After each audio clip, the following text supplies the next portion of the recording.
It is official. The NHL has a Vegas problem. After completing one of the most shocking sweeps we've seen in recent memory, the Golden Knights are going to their third cup final in their 9-year history.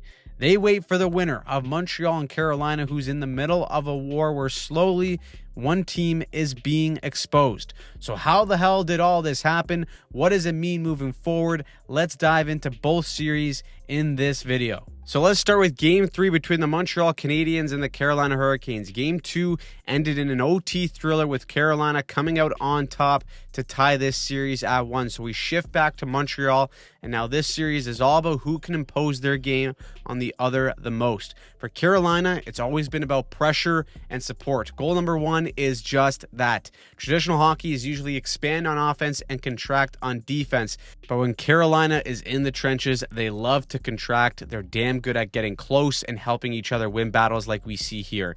This ends up being a 3-on-3 down low, and so it comes down to whoever can win this battle. Carolina comes out with it, and this is a great play off the wall, shutout Michael Jackson by Eric Robinson over to Jankowski, but sneaking down the weak side is Shane Gostisbehere, the ghost, and this is how Carolina stays on top of you as well. Their D short the zone incredibly well and shrink the space for Montreal to operate. It's a little bit of a lucky balance to get to Gostisbehere, but when you make the right reads and you end up in the right spot, good things happen. He makes it 1-0 Carolina to start off this game. That's a good start, and more importantly, Carolina looks like they're getting to their game very quickly. In our last breakdown video, we highlighted the biggest improvement in Carolina's game was how they handled the speed of Montreal in the neutral zone.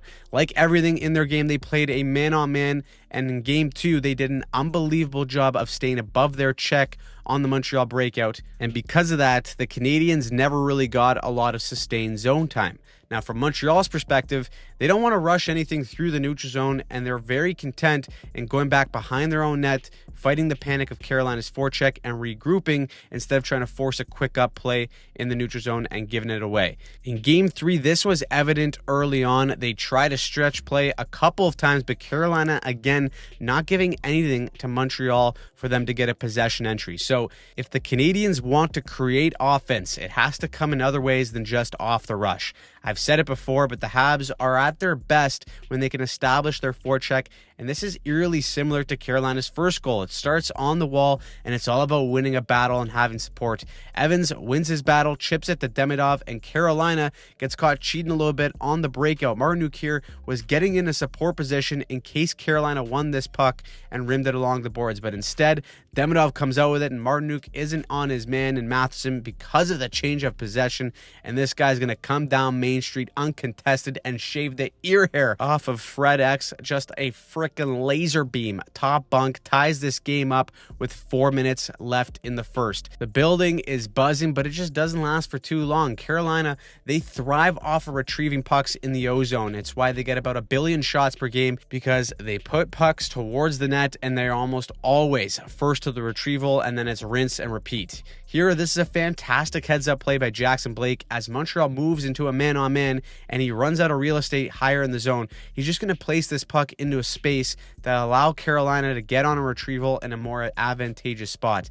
And because Carolina is so in sync and dialed in with their system, Keandre Miller gets the jump here on Anderson to get to this retrieval, and it essentially beats him to the net. Now it is panic at the disco. He centers it out in front, and Taylor Hall is the man doing it all for Carolina in these playoffs. He buries to give the Hurricanes the lead once again, and at the end of one, Carolina is up by 1 because they're executing their system far more effectively. So now we go to the second, where Montreal is going to get on the power play. It starts with Martinuk throwing a big hit on Hudson, which is key, by the way. They're really targeting him in this series, but the penalty comes afterwards. Martinuk slashes his stick out of his hand. Stripe says, nah, get in the box, and Rod Brindamore can't believe it. He goes palms to the face. He can't bear the sight of this call, but it should be okay because Carolina's penalty kill has been perfect so far in this series. And what their kill does extremely well is deny entries. They run this 1-3-4 forecheck that is just a wall and stop in the puck. They force you to the flanks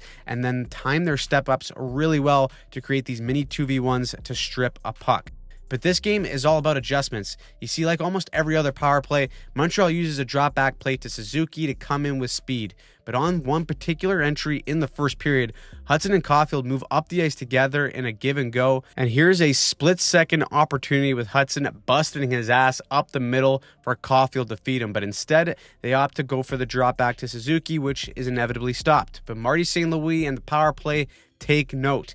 Now, fast forward to this power play in the second. Lane Hudson again starts giddying up. He dishes to Caulfield on the wing, and instead of the drop back to Suzuki, they're going to try and catch the Canes penalty killers flat-footed at the line with speed.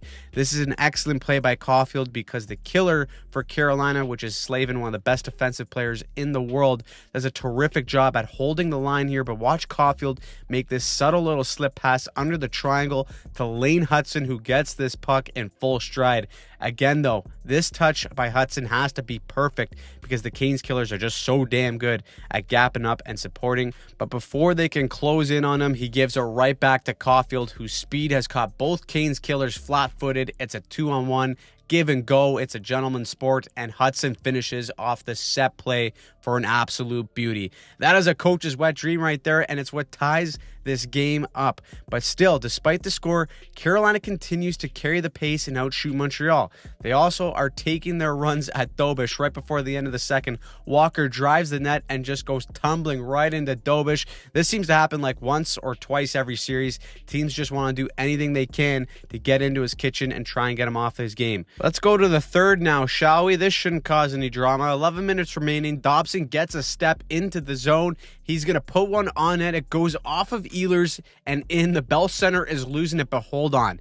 Coach Rod says, get Gary on the phone right now. I think Cole Caulfield is offside. So they go upstairs, take a look, and it is clear as day. Caulfield is offside on the entry, so it means that it's no goal. And really, this was Montreal's best chance of the period. They managed only one shot in the third. That is just not good enough. Carolina, they just keep on chipping away, but Dobish is in the matrix right now. He remains the biggest reason why Montreal is tied, as this is going into OT for the second game in a row, and the shots were 32-12 in favor of Carolina. But despite that, Montreal had two glorious chances to put this away early. First, Nick Suzuki on a breakaway could send Montreal into the stratosphere. No, he misses the net entirely. And then Matheson turns into the postman and rings the bells of St. Mary off the iron. Montreal comes painfully close to stealing this game. Also, this may have been the craziest thing I've ever seen. In the OT, Montreal's blatantly got too many men on the ice. Stripes even whistles it down, but there's no penalty on the play. Officiating was kind of all over the place in OT. They missed a tripping call in Hudson earlier in the period, and then they arguably miss another one. Carolina making it a point to target Hudson, and Carrier is going to catch him a little bit high here with no call. Seconds later, Hudson's probably a little bit dazed and confused. He serves a fresh pizza into the middle. It's picked off by Carolina. They go low to high, and this is the thing. It's a numbers game. You throw 38 pucks on net throughout the match. One is bound to find a way in. Mista Svechnikov buries one from range, and just like that, Carolina wins their second game in a row in overtime. This was the definition of puck don't lie. Carolina was the better team in game 2. They won. They were the better team in game 3, and they also won. The harsh truth for the Montreal Canadiens right now is that they cannot continue to play this style and expect to win. Despite the quantity of shots, the Habs have done a decent job at times at limiting the really quality chances from Carolina, but there's just not enough offensive generation from Montreal's part to win a hockey game. Like we've seen in games 2 and 3 now, they are giving the Montreal Canadiens nothing in the neutral zone. The top line of Suzuki, Caulfield, and Slavkovsky can't get a clean zone entry for their life right now. The layers are just too much to skate through individually, and when they try and use some close support puck movement in an attempt to catch Carolina on a quick up, they may beat one defender or a layer, but the next is gapping up right in their face, and the previous layer is closing the space behind them to just shut it down completely. Establishing a forecheck for Montreal has been really hard as well. Carolina is perfectly content with a good old high flip out of trouble. They will gladly just punt the problem down the ice, and getting any sustained pressure is a struggle too because of how well all 5 players support in the D zone and in the corners. You got all 5 on one side of the ice to just outnumber the usual 3 forwards of Montreal, and all of it is coming together to make it a miserable time for Montreal to try to create offense. If the Habs don't adjust and find a way to create more offense, they are in big trouble moving forward. So now we go to the other side. Game 4 between the Colorado Avalanche and the Vegas Golden Knights. Game 3 was as ugly as it could get for Colorado. They had a 3-goal lead, blew it, and then in the midst of all of it, Nathan MacKinnon basically lost his leg after blocking a shot. The entire game, he looked like Forrest Gump limping around. He still gutted it out, but it wasn't enough to tie the game and avoid the choke. There was question marks about whether or not he would be good to go in this game because of the knee, but who are we kidding? This is the dog. Give him a couple Toradol shots and get him out there. However, the biggest news for Colorado going into this game is they're changing out the wood and net. Scotty Wedgwood, time to take a seat, pal. In comes Mackenzie Blackwood with the season on the line. Avs coach Jared Bednar figures he's in Vegas, so why not hit a little bit of the blackjack tables the night before to calm the nerves? Put it on red, baby. He probably also should have bet that Vegas was going to come out of the gate hot. Vegas has been really good at evading Colorado's forecheck, but this is all about identifying what the other team gives you. Cale Makar is in deep here on this play, and as he backs off, there's no second wave of Colorado here to come in and pressure the Vegas puck carrier. That's because Kadri is backing up trying to cover for Makar, while O'Connor here is the late F3 coming off the bench. In the meantime, Mark Stone has taken off on the far side, realizing that all 5 Colorado players are still in the zone. So Vegas goes for the old Space Jam alley-oop. It is a perfect pass. Mark Stone turns into prime Vernon Wells, catches this out of the air. He may move slower than the Zamboni, but his mind is moving faster than almost everyone else, which is why he's home alone. And this right here is from the Silky Way. Backhand, forehand, and Vegas is up 1-0. He's a big high five guy, loves the high fives. This one's a little baby high five, though. It's all business because they are trying to sweep the Avs. One thing was very clear in this game, too. Vegas' forecheck came to play. When you think of the Colorado Avalanche, you think of smooth breakouts, speed, skill, but the structure of Vegas has them all out of whack. It's nothing crazy. It's a 1-2-2, but the positioning and overall work rate from Vegas just has guys in the right spot, leaving Colorado no choice but to cough up the puck. And again, the same story it's been in this series has been the structure of Vegas in the neutral zone as well. Colorado was the best rush team in the league this season, and Vegas just constantly had layers in the Avs' face to make sure that there was no odd man rushes or enormous gaps for Colorado's speed and skill to breathe. It is Florida Panthers-esque. Now, of course, when Colorado did finally get through, you got to beat Carter Hart, who is tapping into his third eye, absolutely robbing Dwayne the Brock Nelson on a B-way. It is Vegas hockey as we enter into the second 1-0. This is where Mackenzie Blackwood says, okay, my turn now. Vegas is buzzing. Pavel Dorofeev has enough of an open net to go fishing here, and look at this Claude Van Damme splits by Blackwood to get across and rob him. He yard sails a stick too to get on over and make the save. Then on the same shift on the other side, Dorofeev gets another crack at it, and this time Blackwood gets him with the glove. He's keeping Colorado in this game. Things are getting spicy as well. You have the Ninja Hurdle sticking out his shell last second to clip Marty Necas. No call on the play. Avs fans are losing it now, but they're only down by 1 going into the third. It feels like next goal wins, and we get late into the period. It's a fourth line shift for Vegas, and once again, it is the theme in this video. It starts on the wall. That is where the playoffs are won and lost this year. Here, Vegas is actually outnumbered by Colorado, but because the Avs play man-on-man in their own end, they have to come out of this with possession of the puck, or else there's a missed coverage somewhere with Waugh coming in for support. Now, Smith for Vegas comes in late, and the winger kind of has him to protect the slot, but once Vegas wins possession and gets it to the point, the winger vacates him because his check in the man-on-man is the other Vegas D. Sure enough, Smith is home alone, and he is today's Tippy Longstockings. 2-0 Vegas, and with the way they defend, it is pretty much over. But the captain, Gabriel Landeskog, says, I didn't hear no bell. He deflects one in front in the dying minutes to make this a 1-goal game. Are we going to get a comeback here? Well, the Avs get a push. Necas in the slot. He just misses the net. And then I wanted to highlight this little 1v1 battle between MacKinnon and Eichel because it encapsulates the series.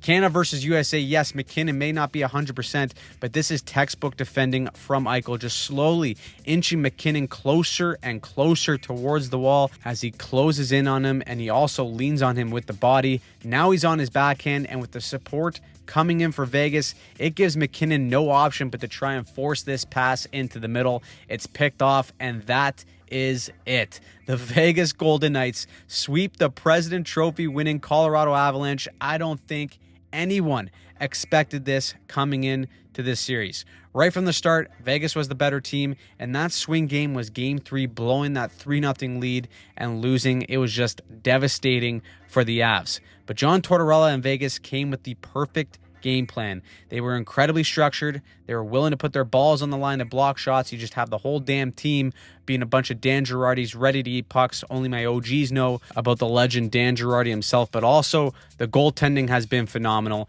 It is no secret, Vegas's goaltending was the worst part of their team all regular season. The advanced stats showed that they were a juggernaut all season long, but they just couldn't get a save. Now Carter Hart is playing unbelievable, and this team is on their way to compete for the Stanley Cup. Then you have Mitch Marner, the playoff wizard himself, is the odds-on favorite to win the Conn Smythe Trophy. Leaf fans may legitimately just stop watching hockey altogether after all this, but he has simply been undeniable in these playoffs. We're probably going to do a whole video on him in the future and how he's taken his game to another level. But right now, his two-way play just encapsulates what makes this Vegas team so good. I also saw this mock trade on the internet, Marner for McKenna. Leafs could use a guy like Mitch for Austin Matthews, so why not? And then you get to the coach and John Tortorella. If this guy got paid in F-bombs, he'd be the richest man in the world. But he's come in and almost used a very hands-off approach with this veteran team. He's the right message at the right time, and these Vegas players are ready to run through a wall for Torts. 19-4-1 since coming in as the coach. If they win the Stanley Cup, it may legitimately go down as one of the best coaching changes in NHL history. The Vegas franchise as a whole play the villain role better than anyone. They make controversial decisions, they're eating fines from Gary Bettman, but everything they do is with one goal in mind, and that is to win a Stanley Cup. It's why in their 9 seasons, they're going to their 3rd Cup final. They're ruthless, and maybe other franchises should be as well, because right now, the NHL has a Vegas problem that has yet to have been solved. Now, on the other hand, for Colorado, the President Trophy curse is alive and well. Injuries played a factor, but it's not an excuse. Their best players were probably hurt, but they needed more out of all of them in this series, and they just didn't get it. I think if you asked anyone in this Colorado core, they probably thought that they would have more than just one Stanley Cup by now, but to win is just so damn hard in this league. So now, what's next? There's been some rumors that Jared Bednar could possibly be fired. He's the 2nd longest tenured head coach in the league, but sometimes change is necessary. Just look at the team that beat them.